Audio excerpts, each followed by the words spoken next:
So Jada, we're mom friends, right? I'd like to think so. Welcome to the Strong Like a Mother podcast with Cherie And Jada. We're doing your best. Doesn't mean you have to be perfect. So let's talk about mom friends today. Okay. Because I think it's one of those topics that we all need them. We all want them. We might want more of them. Some of us might want less of them, I guess. But it seems to be a tough topic. Yeah, I think friends and making friends in general is just interesting. And then in an adult space, it is extra level of interesting. You know, it's funny you point that out because my little one is 5 and he started pre-K this year. And really watching him make friends, it just feels so easy, you know? Like it's so, you teach him the basics and like, okay, well, my name is this and what's your name? And, do you want to go play? You want to go swing? Whatever that is. And it seems so simple, but as we grow and get into adulthood, it doesn't, why is it not simple? It's because we overthink everything. It is, every friendship is truly a relationship. It's like, do they really like me? Do they talk about me behind my back? Just all those things. We overanalyze those situations and think too deep. And maybe just our tolerance is a lot different than a 5-year-old is pertaining to friendships. Yeah. Like, I'm just not going to take that from you. Or people pleasing. Yeah. And I think social media has a lot to do with that we grew up in this space where social media was kind of up and coming, right? So like there was a lot of, when you think back to like MySpace, like, oh, who's my top 8 friends? And, and so I think that like did something in our brains, honestly, of like when you see your friends post things with other friends, it may make you feel some sort of way, which, I'm very much I guess I don't really, it's nice to be included, obviously, but I don't believe that just because like somebody else goes and hangs out with that I'm friends with them, that I don't have to be invited to literally everything. Do you feel like that's something that has always been that way, or you had to grow into that? Oh, I had to grow into that. Yeah. Totally. That's growth. that's a lot of growth right there. Because I think in high school, I think that's so normal and so common.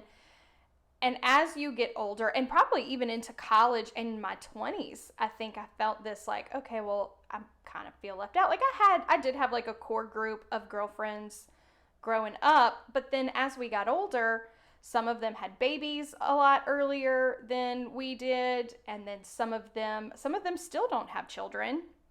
And then life just kind of takes you off into different things, So I don't really consider any of us running in the same circles, even though I still am friends with all of them and still talk to them, and we keep up via social media. But my mom friends that I have today that I consider like my core group of friends, which is, it's a fairly small circle these days, but it's definitely, I wouldn't say it's those people just because we don't really see each other. We don't, life is so busy. Some of them have multiple kids, some of them have one child, but they might live in different areas. So it's like, it's just a different group. But yeah, that's something I had to for sure grow into, because I think even in my 20s, there's that, well, why wasn't I invited? Where now it's like just kind of like, I think I'm accepting of it. And it's like, there are sometimes where, we might go hang out and somebody else that's friends with us, it's like, okay, well, we may have a different relationship and maybe doing different things and just at different points. So right. Yeah, I think that's a growth thing, but your 30s, I think, is a turning point on that. I think your tolerance changes because it's something about making 30 to where you're just like, you almost feel like, oh, life is almost, it's not, it's nowhere near over, but it's like, I am an adult. I need to curate my life based on my likes and desires, and those people that don't meet those needs as bonus people in my life. I need to prioritize those a little bit better or a little bit different. I definitely agree that was something I had to grow into with being okay and being secure in those friendships, I think is the right word I'd like to use. Being secure in those friendships that, yeah, it's okay. They have other friends and that doesn't change your friendship with that person. Like, you bring value to that and that's cool. Where do you meet mom friends?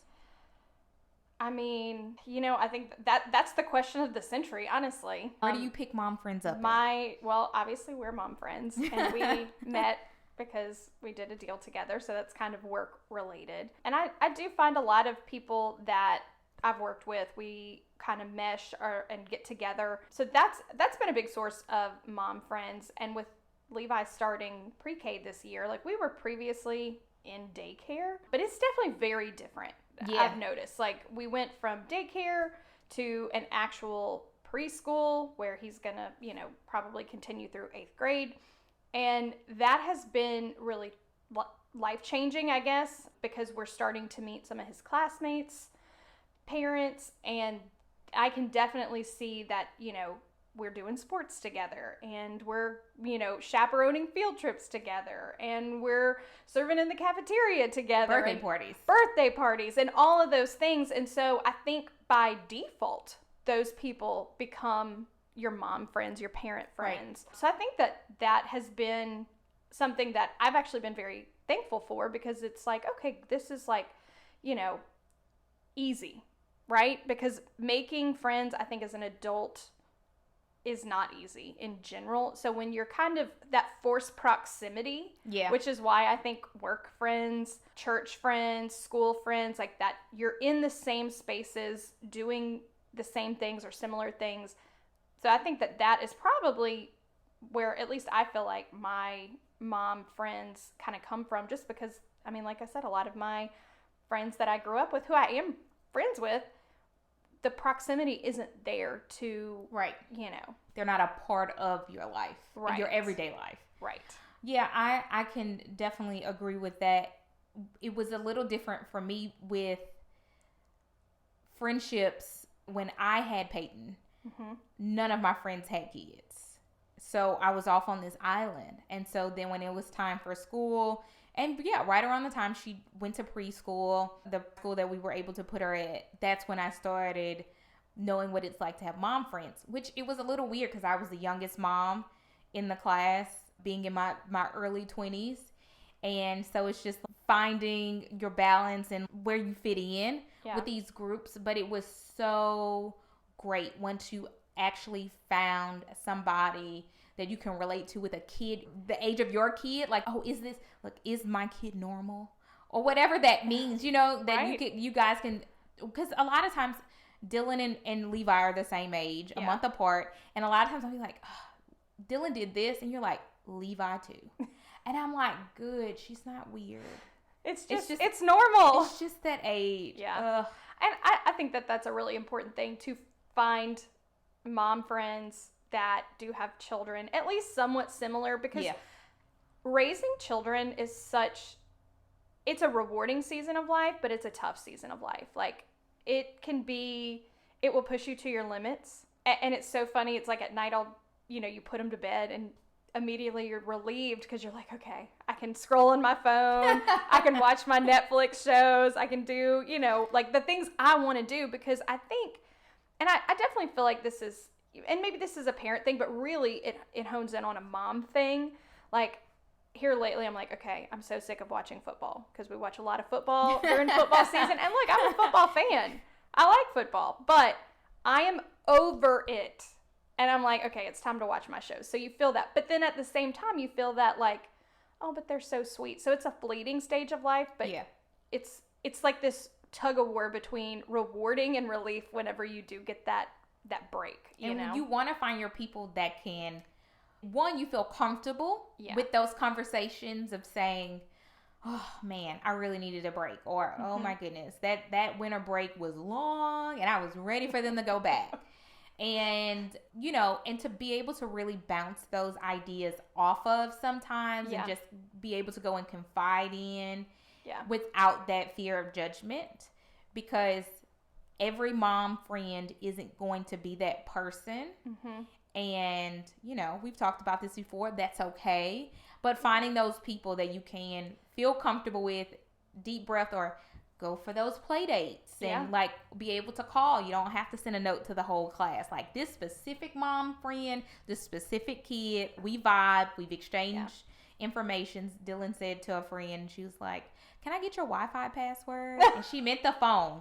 But like she was like, she knew how play dates were set up, and she was like, if my mom didn't ask for this information, I was gonna get it because I want this play date. Yeah, she's gonna make sure it's happening. Yes. So that's such an important piece of it. I know, early on in our friendship, and this sticks out to me, and I don't know if we've ever really circled back to it, but I think so often about this conversation that we had, and I don't even remember what the topic was, honestly, but I remember I'm nervous talking to you about I feeling guilty about telling my child no for something, or it was some sort of disciplinary something or another.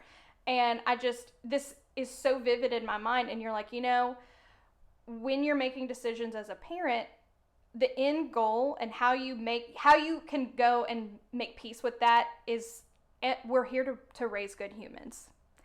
And when they reach, that point where they are going off into the world, you are going to have that peace of mind that you raised a good human, that somebody who's going to be nice. This feels like an episode topic, just that in itself. Right?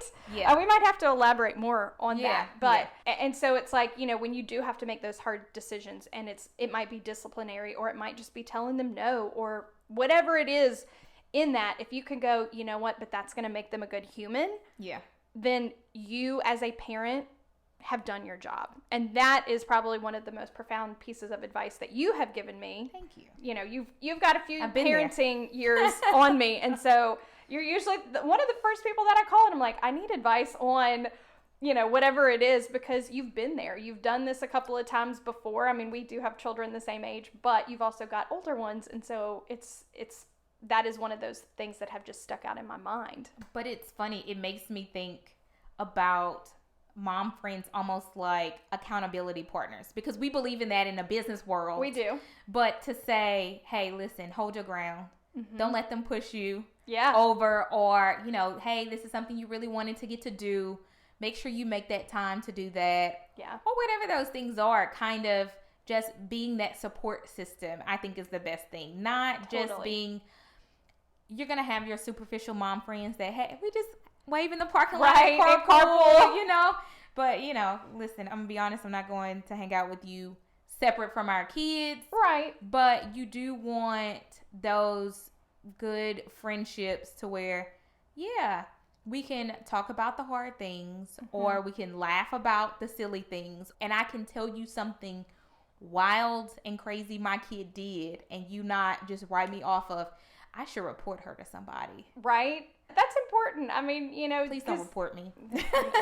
please don't report me. But I think it's just one of those things that having that safe space is definitely, the older I've gotten, and especially raising children, you realize how vital that is to just your emotional well-being as a mom. Because I do think we carry a heavy load. You think about all the things that you carry to manage your household. And I mean, not to say that your husband or your partner is not also carrying a heavy load, but it's different. You're carrying different pieces of the puzzle to make your life all fit together and work. And it's like, literally just this weekend, I normally pick Levi up from school. Dustin usually does drop off. And he picked him up on Friday because I was working late. Right? So total shame. But what I didn't realize, Dustin pulled his lunchbox out. So when I get home, we unpack the backpack, we put the lunchbox away, I rinse the lunchbox, the whole routine, right?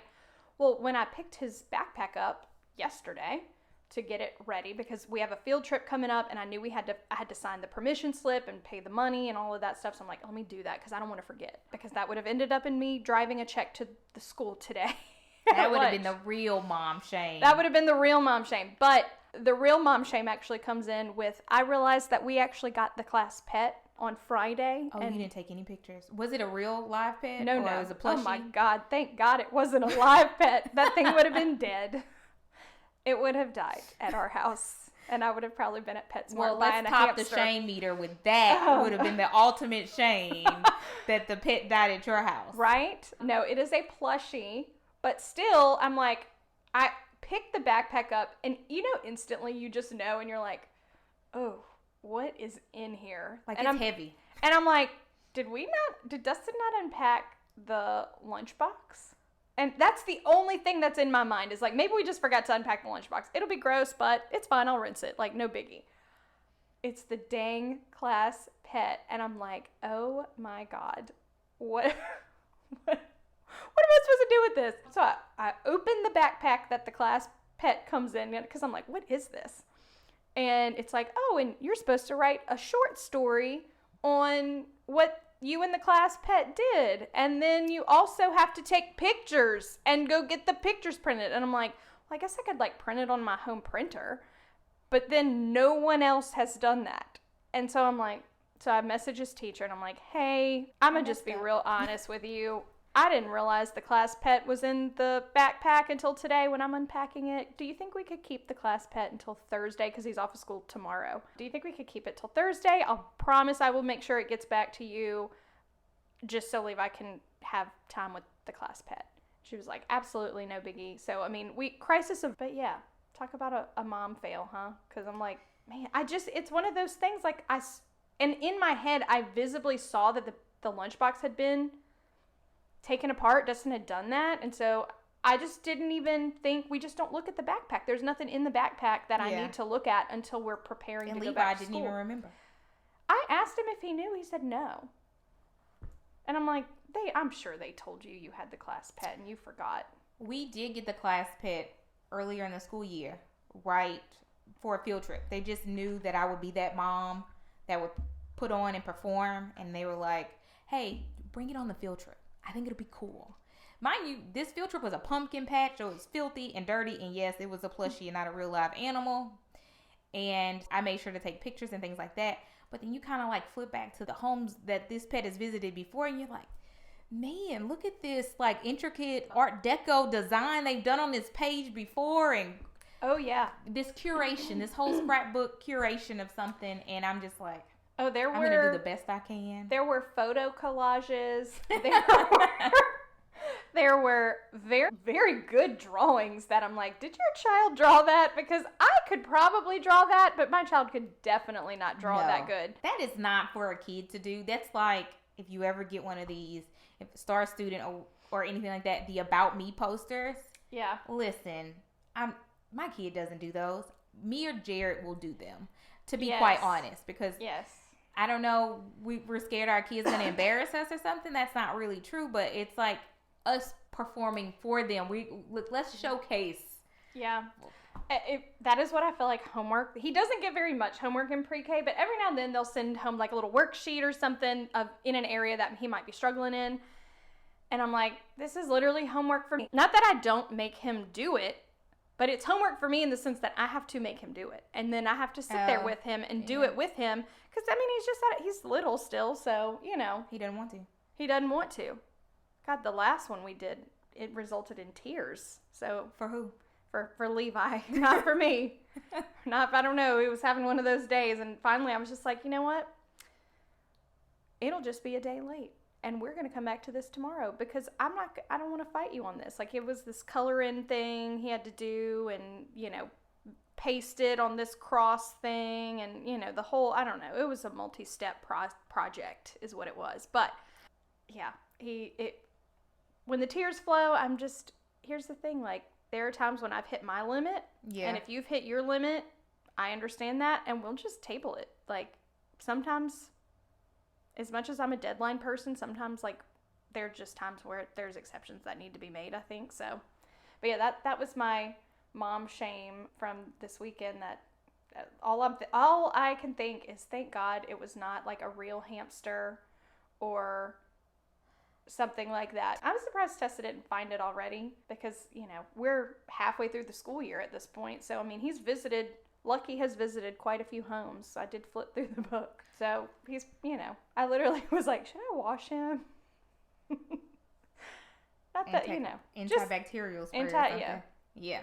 So what do you think some of your qualities you look for in a good mom friend? I definitely, to me, the number one thing is like just that comfortableness that you have with somebody, Yeah. which obviously you don't probably know right off the bat. Like you have to kind of go spend a little time and figure it out. I would say usually like that kind of like that click. Like do Yeah. you, when you get together, does it just go like it feels natural and it feels easy? You know, there have definitely been, because we're in this stage, I feel like, of meeting new parents as friends with Levi starting. It's like, you know, there have definitely been some where it's like, okay, it just didn't click. Yeah. But then others that have, and it's like, oh my gosh, they were so nice. Like that was, you know, I'd invite them over for a football party, and I mean, you know how crazy we get on football parties. You know, there's a lot of yelling at the TV and a lot of food. I think it's that. It's like, do you have that feeling of being able to just be your authentic self Yeah. with these people? Absolutely. I think that's the most important thing. And the older I get, especially in a sales business, you kind of pick up on authenticity a little bit quicker Yeah. than the past. It's a sales curse And for it sure. feels, you can tell when people are putting on. Oh. And when you find those good mom friends, you make it work. I won't ever say that those things are easy. You make time for the things that you want in your life. Mm-hmm. And I think building those villages are just important. You have your born family, you have your curated family. And I think sometimes the ties even go a little bit deeper with the curated family that you build. And friends are family to me. They're one and the same. How I am with family is how I am with friends. And as long as I can be me with those people, hey, that's a good place to be. Absolutely. And that we can make time for each other no matter how busy our schedules are. You know, we're gonna put something on the calendar, whether it's 6 months down the road or 2 weeks, however that works. Yeah. You know, we make it work. I think that commitment to just actively being a participant in somebody's life, in, you know, whether it's the play dates, whether it's, you know, your mom friend saving you a seat wherever you're going, whether that's soccer practice, whether that's, you know, hey, we're going to meet up for a movie, whatever. Just that thoughtfulness of like, hey, I've got you. Yes. And I think when you find those people, you just have to hold tight. I hope we can be those mom friends for some people, We are definitely those mom friends. I hope we can be that for you. Absolutely. So stay right. tuned for next week. Yep. Tune in next week and we will see you all soon.